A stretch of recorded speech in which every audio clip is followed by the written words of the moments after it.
So today was the first day that I did any of my interviews for the project. And all I can say is that I'm amazed. So let me just start from the beginning. I didn't travel today. Today was kind of like my warm up run. I was kind of just, it started out that I knew that I wanted to talk to people from all different categories and walks of life. And thinking along those lines, I was like, well, you know what? I really want to interview some homeless people. Mainly, I guess, just because part of me was really, really nervous to walk up to random people and ask them to tell me their life story. And I thought that the least judgmental people that I've met ever have been homeless people in downtown Birmingham. And so I thought that that would be as good a place as any, really, to go and ask about their life stories. It kind of worked out strangely. My roommate went with me, and we parked, and we went into Starbucks, and we got, got some frappuccinos or whatever, and sat down, and we were kind of fooling around with my recorder because I'd never used it before, and the worst case scenario would be to get out there, talk to someone, be completely inspired, and then my recorder not work. So once we got that, situated, then it was time to actually go and talk to people, and that was the first person I talked to. We was after we had wandered around for probably 15 minutes. We came across a small horde of homeless people. Well, that sounds bad, but anyway, we came across a small horde of homeless people. One of them wearing a speedo. It was very intimidating. And so we decided that we would. There was one who was off on his own, kind of across the street, and so we went up to him, and he was really like super friendly and was like talking to people and like was wishing everyone a good day. And so I was like, yes, I got this. So I got out like my student ID and my business card and a copy of my book, and I was like, okay, I'm gonna talk to him, and I'm gonna be inspired, and it's gonna be the best thing in my life. So of course I see him, and I'm wearing shorts because I'm an idiot, and he does that like eye thing, and I was like, oh gosh. um, and so he first question, he's like, "Do you have any money?" And I was like, "No, I'm sorry." He was like, "Do you have any food?" And I was like peering in my bag. I'm like, "No, sir, I'm sorry, I don't have any food. But would it be okay if I just sat down and talked to you?" And he was like, "Oh yeah, yeah." He was super excited, and so I sat down and I explained what I was doing, and I showed him my card, and then I pulled out my recorder, and then I guess he got spooked because he was like, I'd rather not." But then he went on to tell me that his DVD of his life was coming out soon and something or other. And so, I mean, he was really nice about it. And he hugged me. So I started out the day being hugged by a homeless man with no teeth, which is totally cool. Like, what? I'm all for the experiences. What? But it was really kind of disheartening because I was like, if a homeless man will not talk to me, and he talks to everyone, he walks around yelling at people, who in the world is going to talk to me about this? And so I got really, really nervous. And so my roommate and I walked a couple of blocks.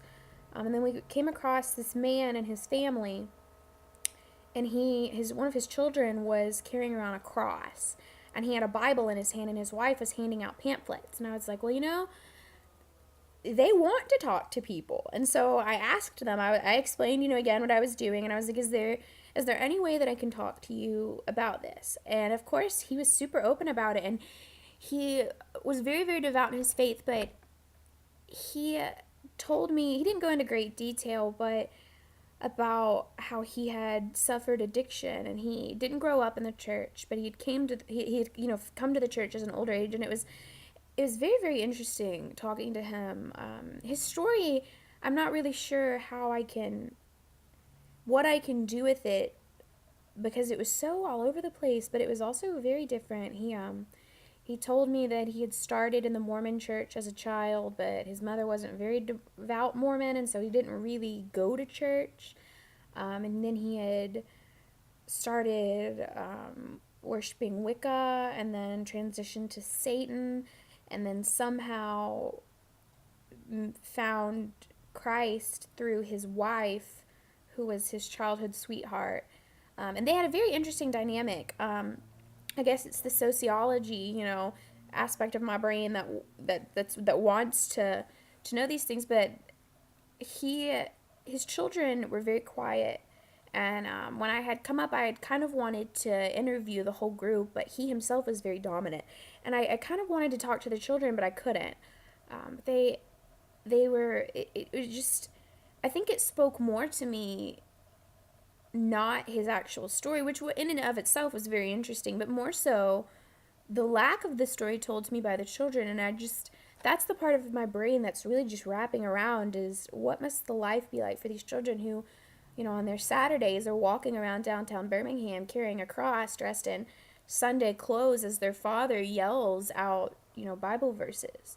What's the story there, And so that really, really wrapped me up. But after we spoke to them, my roommate was like, I know this really cool Wicca shop, which, I'm like, well, you know what? Why not? Let's go to a Wicca shop.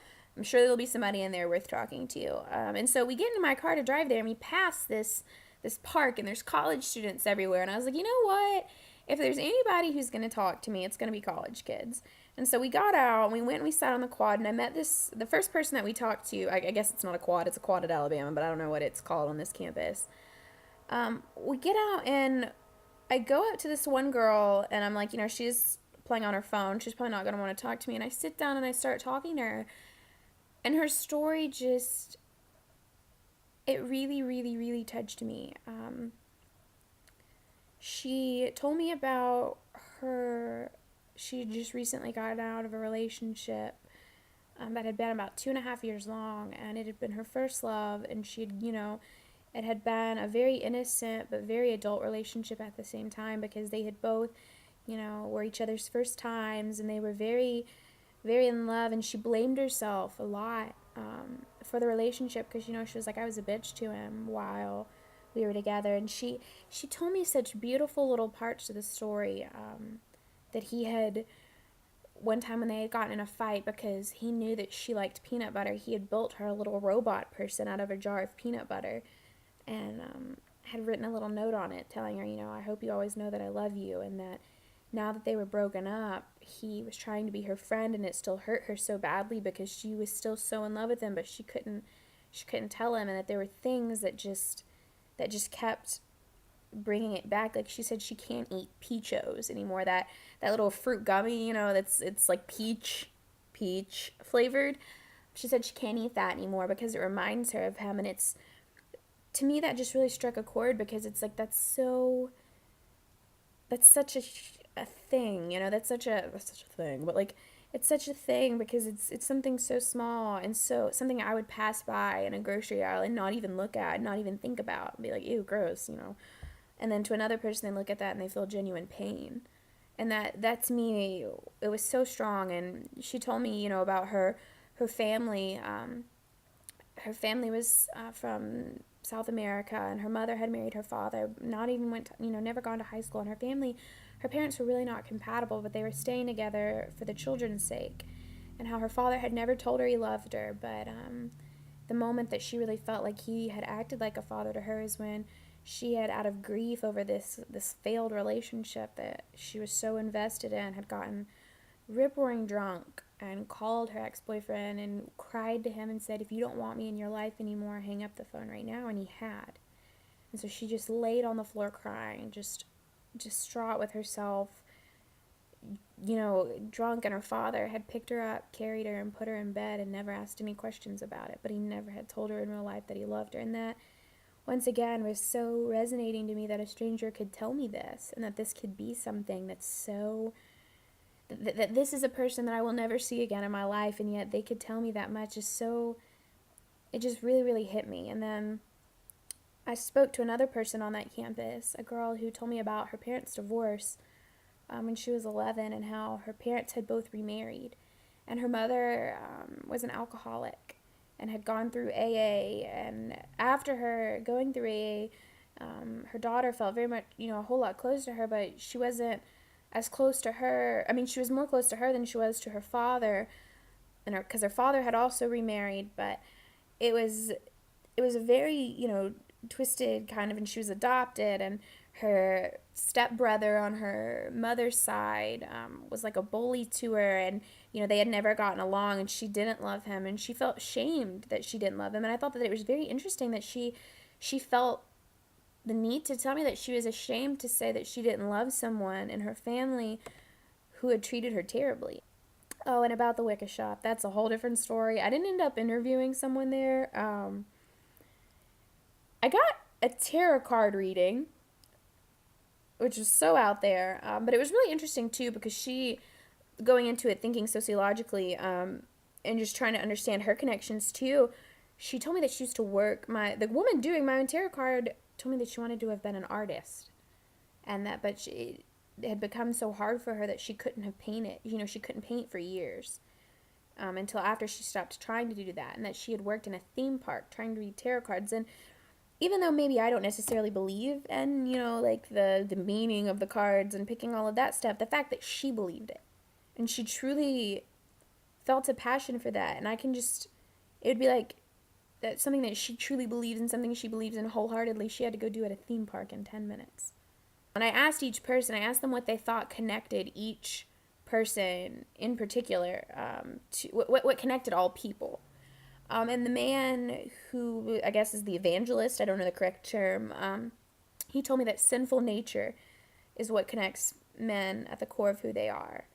The second girl, the one who was going through the horrible breakup, told me that heartbreak and pain is what connects all people, because all people have felt it. And that really, that struck a chord in me really, really bad, of course. And the third girl, she told me that the feeling of wanting to be wanted connected all people. And I haven't connected all of those yet, and I don't know how I'm going to yet. I don't know if they can be connected, but all I know is that after talking to all of these people today,